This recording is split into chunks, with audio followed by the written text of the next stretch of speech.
My name is Leah Schell, and I'm 28. The thing about being the forgettable daughter is that you learn to hold your breath until everyone stops talking. Then you learn to build in silence. It was a random Tuesday in April when my mom slid a crisp white envelope across the dining table to my little sister, Kayla. Not a birthday, not a graduation, just meatloaf night with mashed potatoes and a side of selective memory. Kayla tore it open. Her eyes went glossy. "Wait, are you serious?" she gasped. My dad leaned back, the grin he saves for men in golf shirts. "You're ready, kiddo. Time to invest in your future." Kayla held up the check like a communion wafer. $10,000.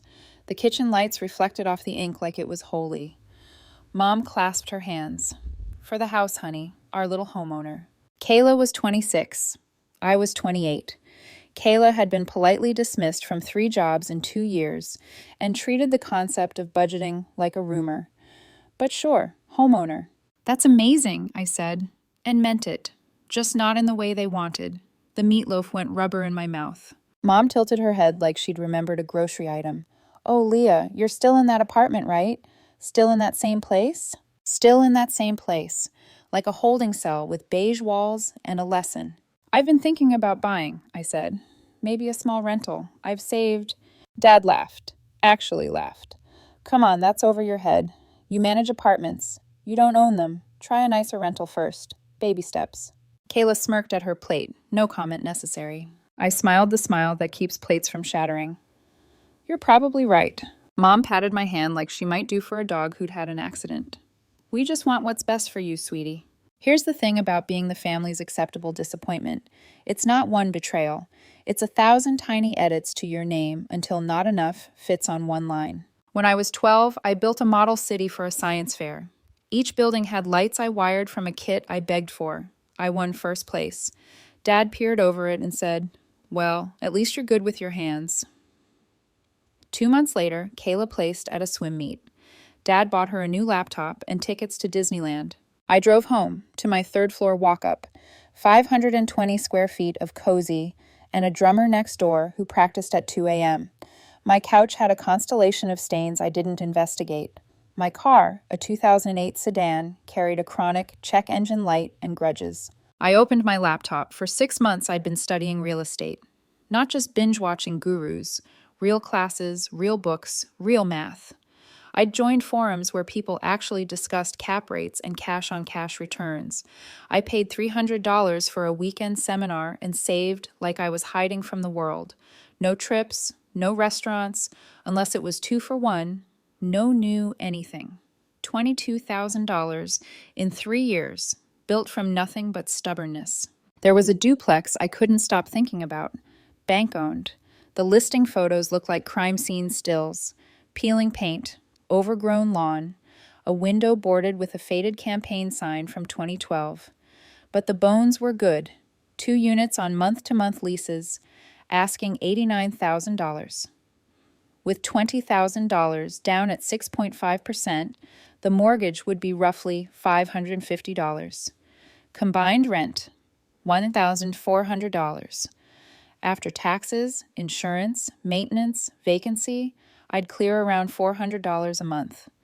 I'd memorize those numbers the way other people memorize siblings' favorite cakes. I'd already gotten pre-approved, scheduled an inspection.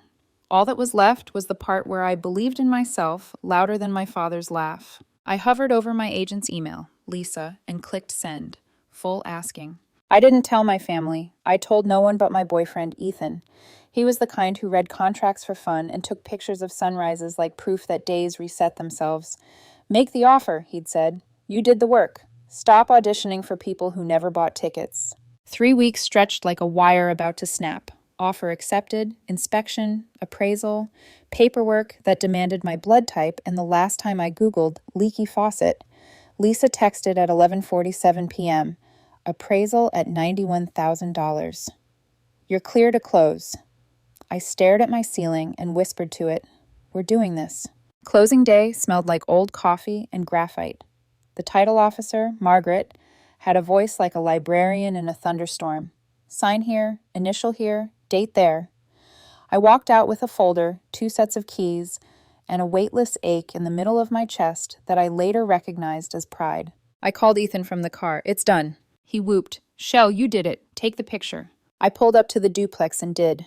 Me, keys raised, paint flaking at my shoulders like confetti that didn't know it was supposed to be celebratory.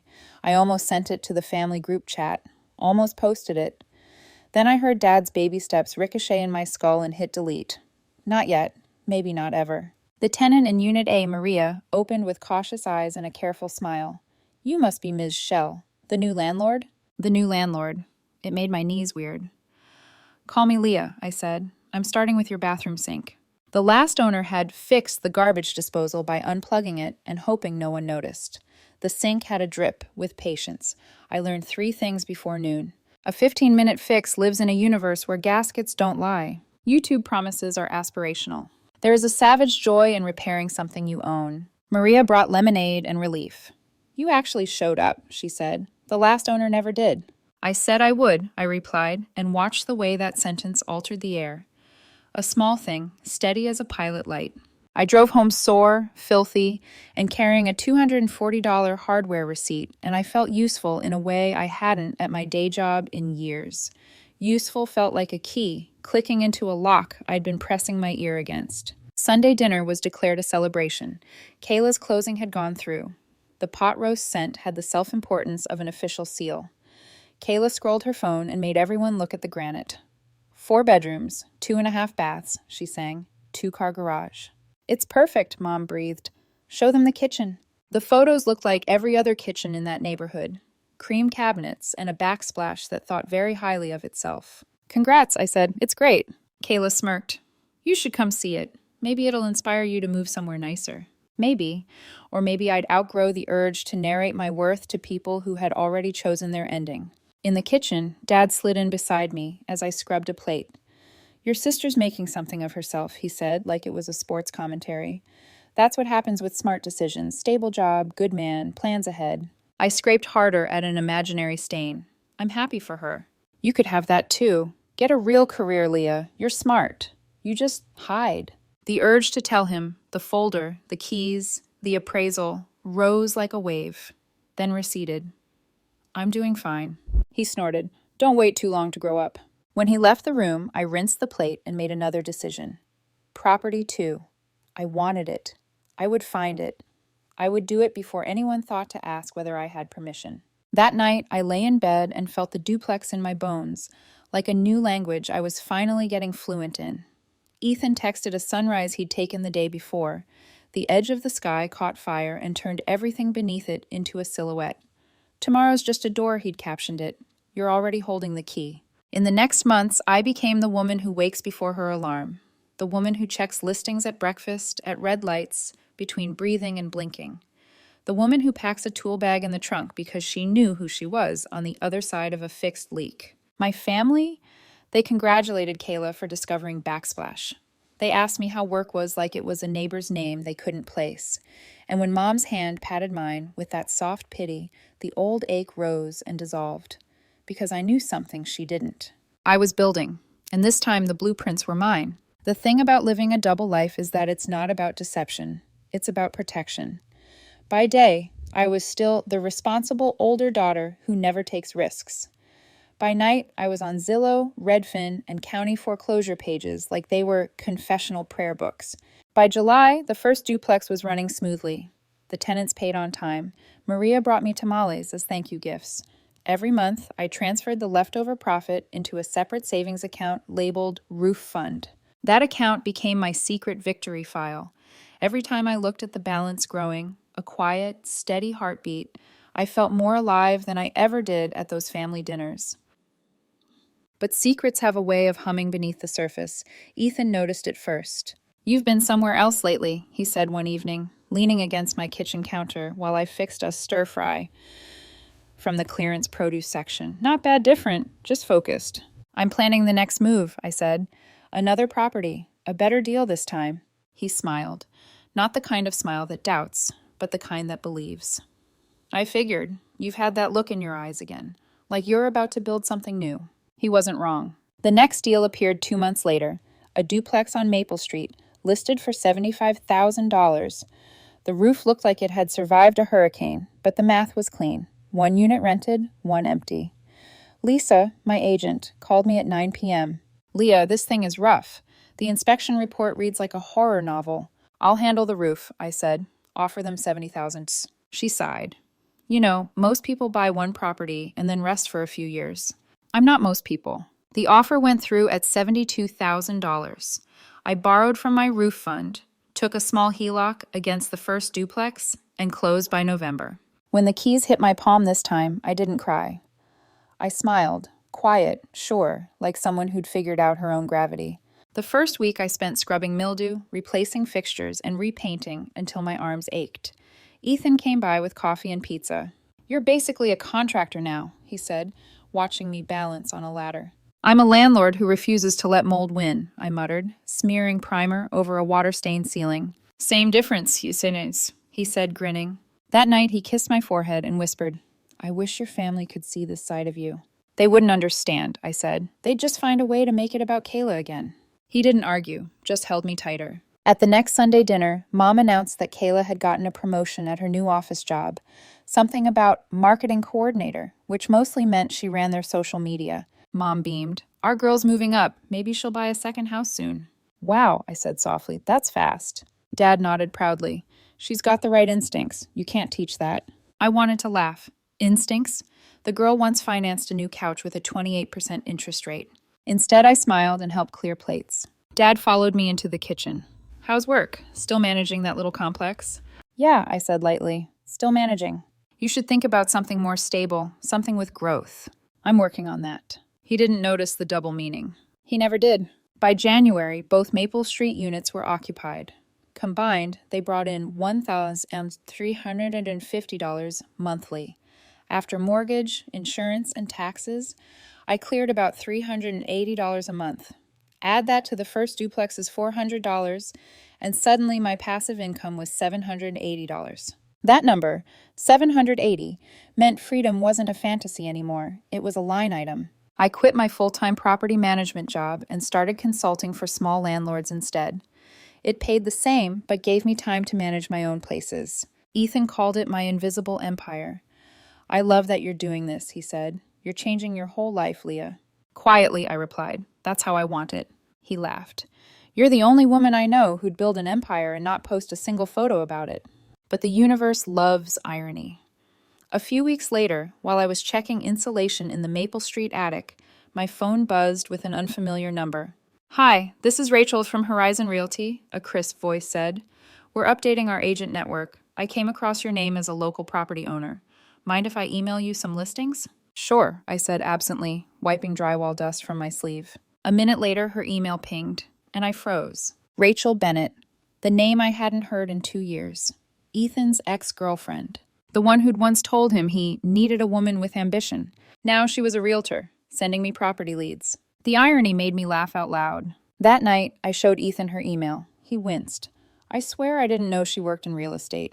I know, I said. Relax. I just thought it was poetic. You're not mad?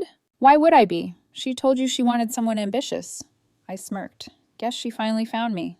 Ethan laughed so hard he nearly dropped his phone. The tension passed like a ghost, but something about that moment lingered. It wasn't jealousy. It was realization. The people who used to dismiss me were starting to live in my orbit without even knowing it. Spring came early that year, and so did opportunity. A small cottage near the hiking trails hit the market for $88,000. I ran the numbers.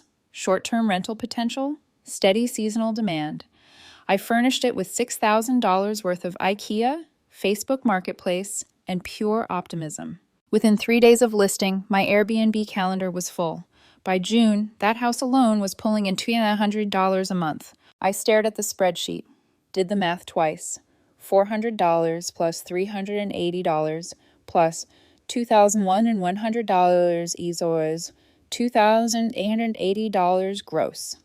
After expenses, reserves, and repairs, about $1,800 profit monthly. I'd built something real, something that didn't depend on applause or family approval or anyone else's permission. Then came Kayla's birthday barbecue, the one I couldn't skip. Dad's old friend Robert, a commercial real estate investor, was there. We shook hands, chatted lightly. He asked what I did. I manage properties, I said. Yours or others? He asked, curious. A bit of both, I said carefully. Dad overheard. His expression shifted. Confusion, suspicion, maybe pride, maybe fear. Leah's experimenting with a few side things, he said quickly, as if translating me into something smaller. Robert smiled. Good for you. Residential real estate's the backbone of generational wealth. See, Dad, I said softly. Even Robert agrees. He changed the subject. On the drive home that night, I rolled down the window and let the summer air sting my eyes.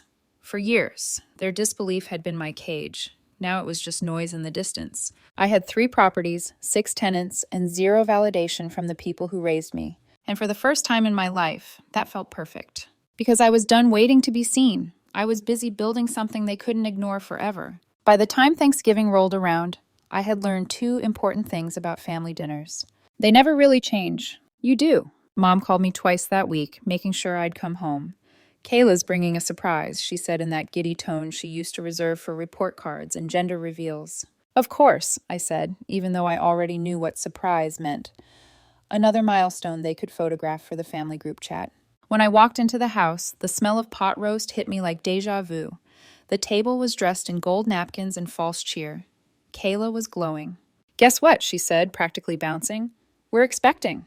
The room erupted. Mom cried, Dad stood up and hugged her, and my aunts gasped like it was the royal announcement. Congratulations, I said, smiling. But inside, I felt a small, private ache. Not jealousy, but recognition. Every celebration here had the same shape, her winning, me invisible. I poured myself a glass of water and focused on breathing. Dad raised his glass. To Kayla and to smart planning. She and Ben have really built something together. And there it was again, that unintentional jab disguised as pride. Planning, building, investing. Words I'd been living quietly for 18 months while they clapped for her baby bump. When the conversation drifted toward nursery paint colors, Mom turned to me. And you, Leah? Still managing those apartments? I nodded. Still managing. She smiled that soft, patronizing smile. You should think about something more stable someday.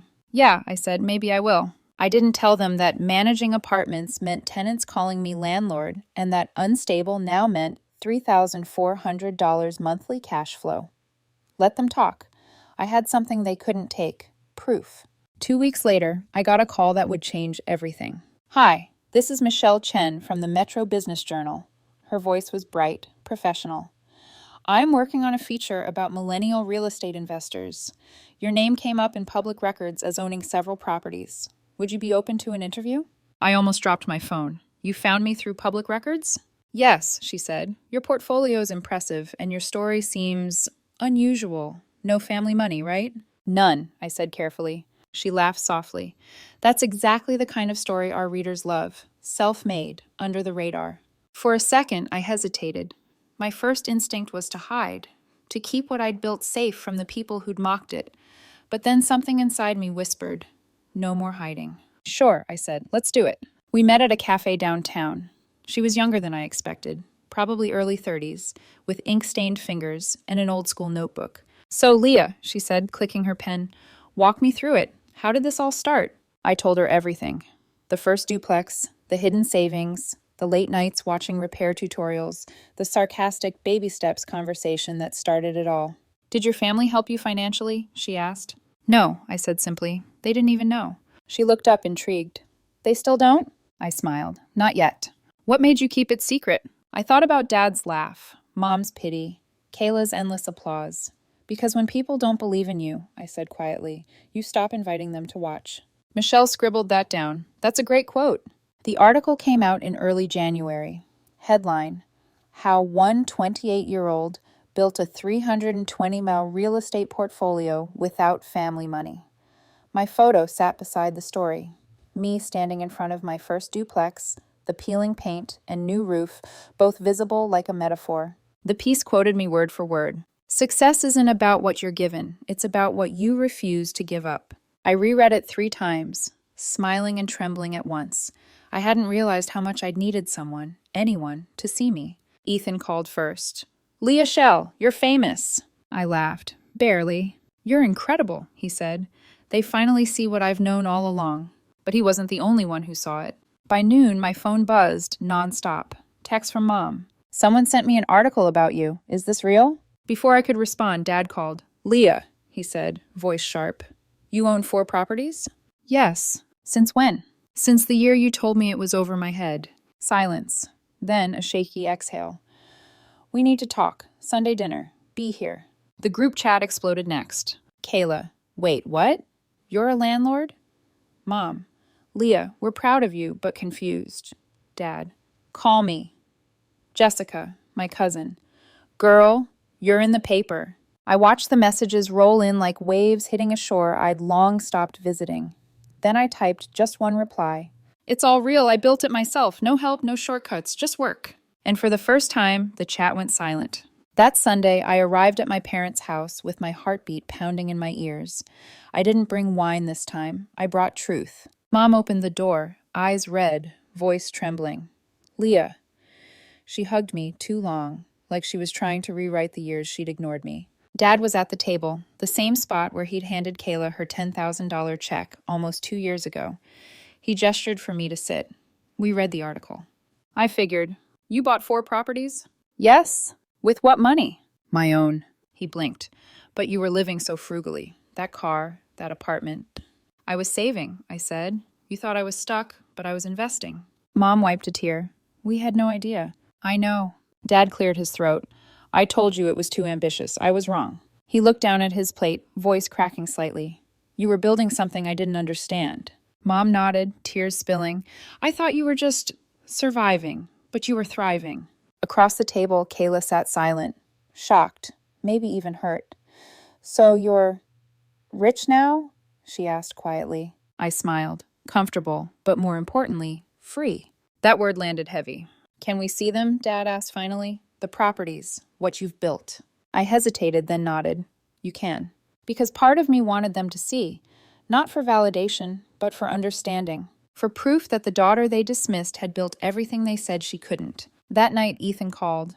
How'd it go? Strangely calm, I said. They didn't yell. They listened. Good, he said. You deserve that.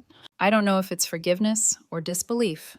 Either way, he replied, they finally had to look. He was right. They finally had to look. And this time, I wasn't hiding. The next Saturday, the 4 of us, Mom, Dad, Kayla, and me, piled into Dad's SUV for the grand tour. It felt absurdly formal, like I was pitching my own life to investors who'd already written me off years ago. The air was heavy. Nobody spoke until we reached the first stop, the duplex on Pine Street, my beginning. Maria, my first tenant, spotted us from the porch. She beamed when she saw me. Leah, you brought your family. Mom smiled faintly. Oh, hello. Maria wiped her hands on her apron. You've got a wonderful daughter. The last owner never fixed anything. But Leah, she's here every time we need something. Mom blinked rapidly, tears threatening. She really comes here herself? Of course, Maria said proudly. She even fixed my sink, didn't charge me a dime. I shrugged, embarrassed. It was leaking. Easy fix. Dad looked at the porch posts, freshly painted white. His silence was louder than any compliment. When we left, Mom whispered, She likes you, really likes you. She's a good tenant, I said softly. I treat her how I wish people had treated me, like I matter. Dad's hand twitched on the steering wheel. He didn't respond. The second property, the Maple Street duplex, was rougher, older, with a new roof and mismatched siding. Frank, the older tenant, was outside gardening when we pulled up. Morning, Leah, he said. Thanks again for fixing that sink. Still works like a dream. Dad raised his brows. She fixed your sink? Frank grinned. Yeah, crawled under the counter herself. I told her she should charge more rent if she's doing all the maintenance. Everyone laughed, except Dad. He was still watching me, studying, like he was finally trying to learn a language I'd been fluent in for years. We drove in silence to the third property, my Airbnb cottage near the hiking trails. The house gleamed in the morning sun, the porch lined with potted lavender and white rocking chairs. Kayla stepped inside first and froze. Wait, this is beautiful. She trailed her fingers across the countertop, the minimalist decor, the warm wood tones. This doesn't look like a rental. It looks like home, Mom finished for her, whispering. I smiled. That's the idea. Dad exhaled slowly. You did all this yourself? Every dollar, every repair. Every night I stayed up trying to figure out where the money would come from. And every morning I woke up and worked anyway.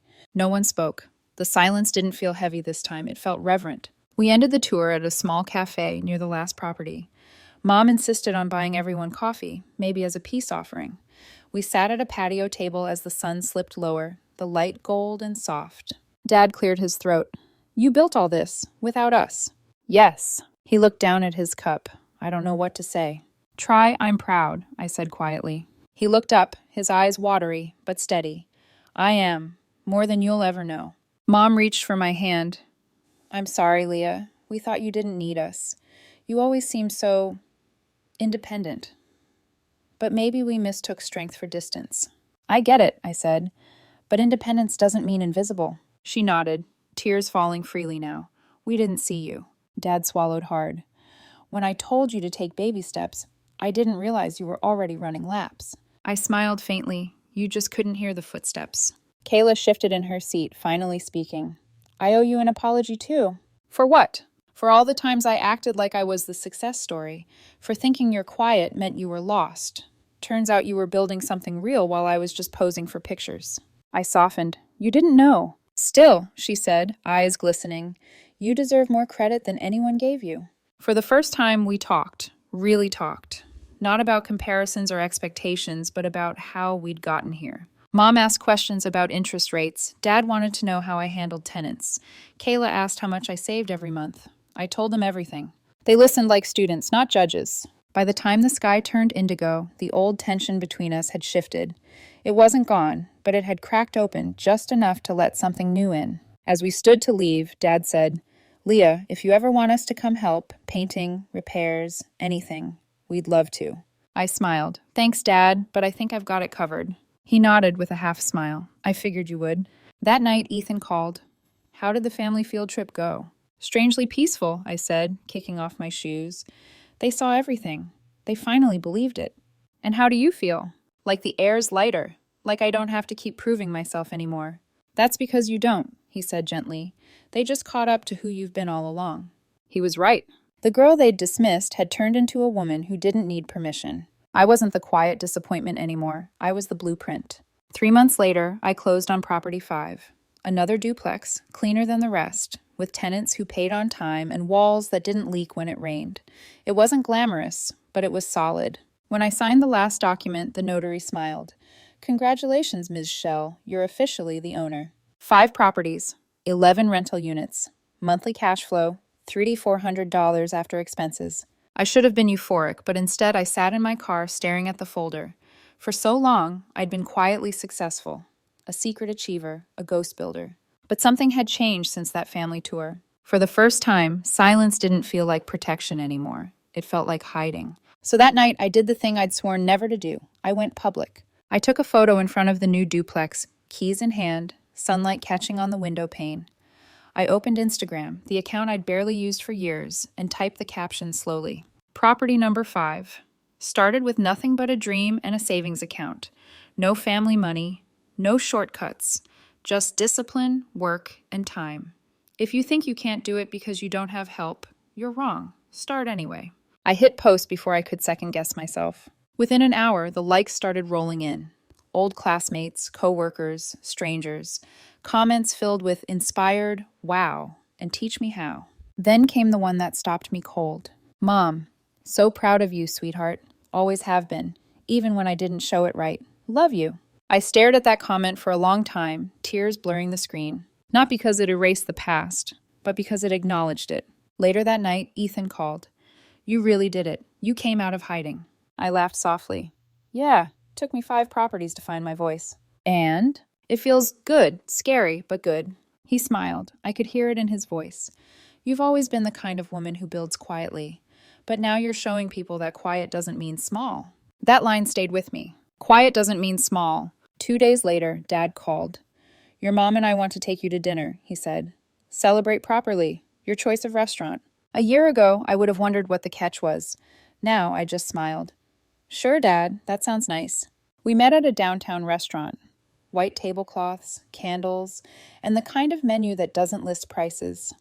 Dad wore his favorite jacket. Mom looked like she'd spent all afternoon getting ready. When the waiter left, Dad cleared his throat. We're proud of you, Leah.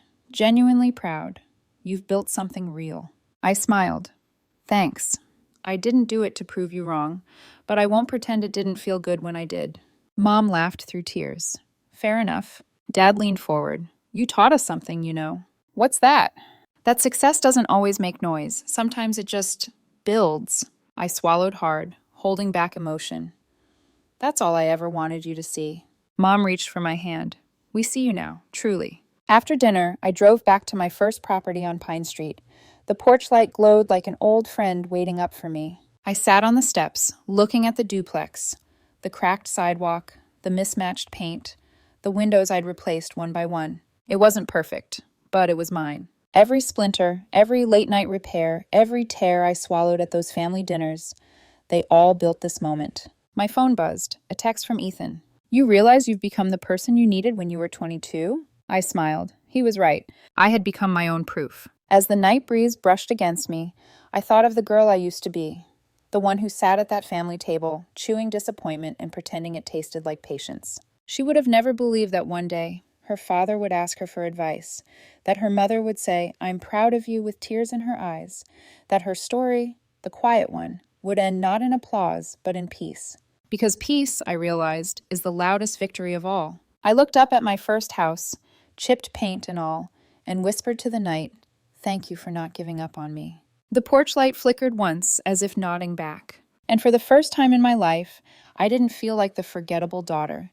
I felt like someone who had finally built a life and a name that could never be ignored again.